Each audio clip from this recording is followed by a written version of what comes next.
नमस्कार किसान भाइयों, कैसे हो? मज़े में? चलो, आज हम आए हैं महाराष्ट्र में वर्धा ज़िले में। किसान भाइयों, बहुत दिन हो गए आपसे बात करना चाहता था।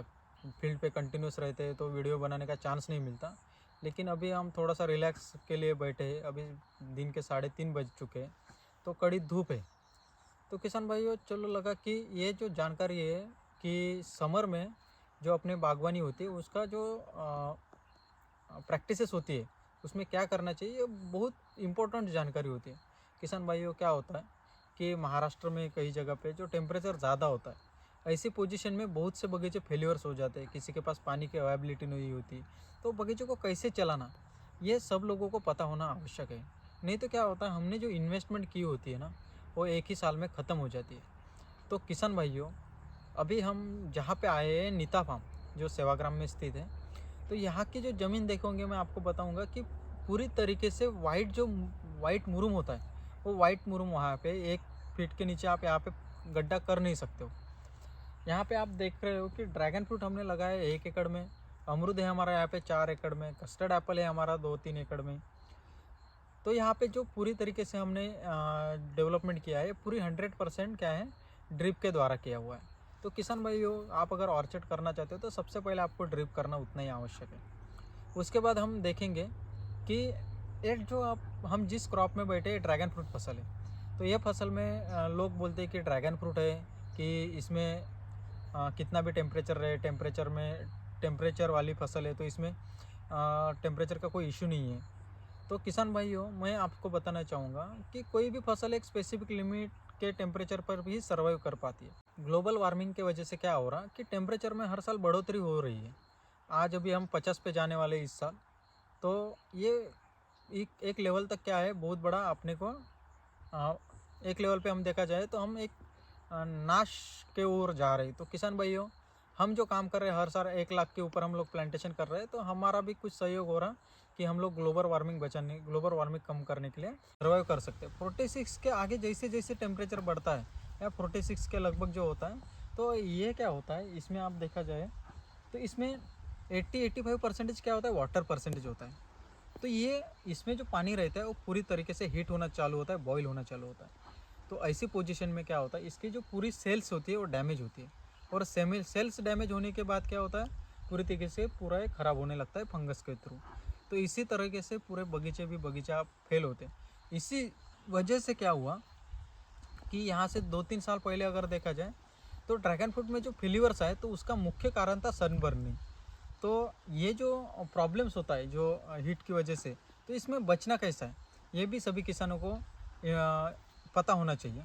जो ड्रैगन फ्रूट में काम कर रहे हैं, फनस में भी काम कर रहे हैं, किसी भी हॉर्टिकल्चर क्रॉप में काम कर रहे हैं, तो आपको हर चीज़, छोटी छोटी चीज़ आपको आपके फसल को बचा सकती है। तो यहाँ पे आप देखो कि हमने क्या किया है। सबसे पहले इसमें पानी की कमी करना आपको जरूरी है। थोड़ा थोड़ा जैसे आपका मार्च चालू होता है, मार्च अप्रैल में 3 महीने आपको काफ़ी सेंसिटिव रहते हैं।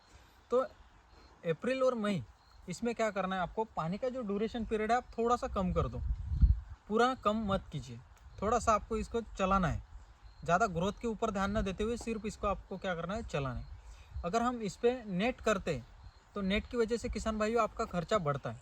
अगर कोई किसान अगर इकोनॉमिकली अच्छे है तो बिंदास तो वो नेट भी लगा सकते हैं।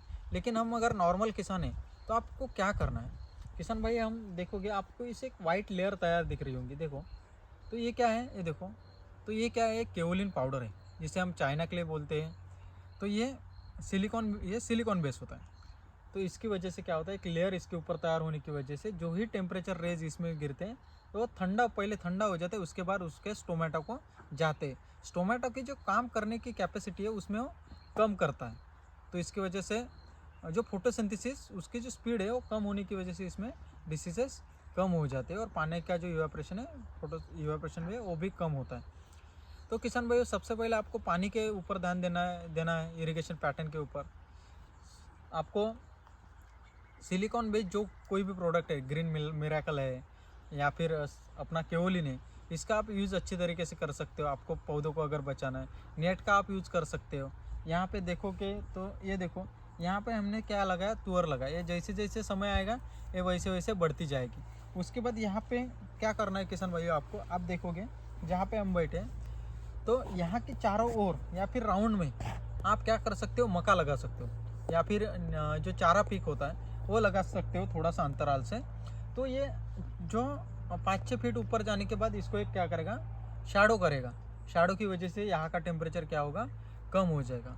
उसके बाद आप क्या करना है, चारों ओर आपको क्या करना है, जो बड़े बड़े नेपियर आते हैं या फिर शेवरी आती है, ऐसे फसलों में आपको ऐसे बॉर्डर क्रॉप आप लगा सकते हो। या फिर अभी जो कोनोकार्पस आया है, या फिर कोई भी जो आपको एक बॉर्डर बना दे, ऐसे क्रॉप आप कर सकते हैं। जहाँ से जो टेम्परेचर कैसा होता है, एक वाइंड फ्लो जो आता है वो टेम्परेचर से ज़्यादा अफेक्ट वाइंड फ्लो करता है, तो आपको वाइंड फ्लो भी कंट्रोल करना आवश्यक है। तो किसान भाइयों, आप इस प्रकार से क्या कर सकते हो, ड्रैगन फ्रूट में आपको ड्रैगन फ्रूट सेफ रख सकते हो। किसान भाइयों, और क्या करना है कि ड्रैगन फ्रूट एक पेरेनियल क्रॉप है, जहाँ से देखेंगे आपको ये रूट्स वगैरह कंटिन्यूस देखते हैं, ये भी हिट हो सकते हैं। तो किसान भाइयों, शुरुआती में क्या होता है, ये जो रूट्स ओपन होते हैं ना, तो जैसे जैसे टेम्परेचर होता है तो ये रूट्स भी ज़्यादा हीट होने लगते हैं। तो आपको ये भी करना है कि ये रूट्स को आपको अर्थिंग अप, यानी कि आपको मिट्टी का चढ़ाव भी करना आवश्यक है, जो रूट्स भी आपके हीट ना हो। तो इस तरह से आपको सनबर्निंग से बच सकते हो। किसान भाइयों, ऐसे भी आपको और कौन से फसल की जानकारी चाहिए तो आप मुझे टेक्स्ट कर सकते हो। मेरा नंबर लिख लो, 8766883263। हमारी जो वेबसाइट है www.falbhumi.com, इस पर भी जाके आपको इन्फॉर्मेशन मिलती रहेगी। चलो किसान भाई, हम जुड़ते रहेंगे, आपको और अच्छी सी जो इम्पोर्टेंट जानकारी वो देते रहेंगे। पूरा वीडियो देखने के लिए बहुत बहुत धन्यवाद।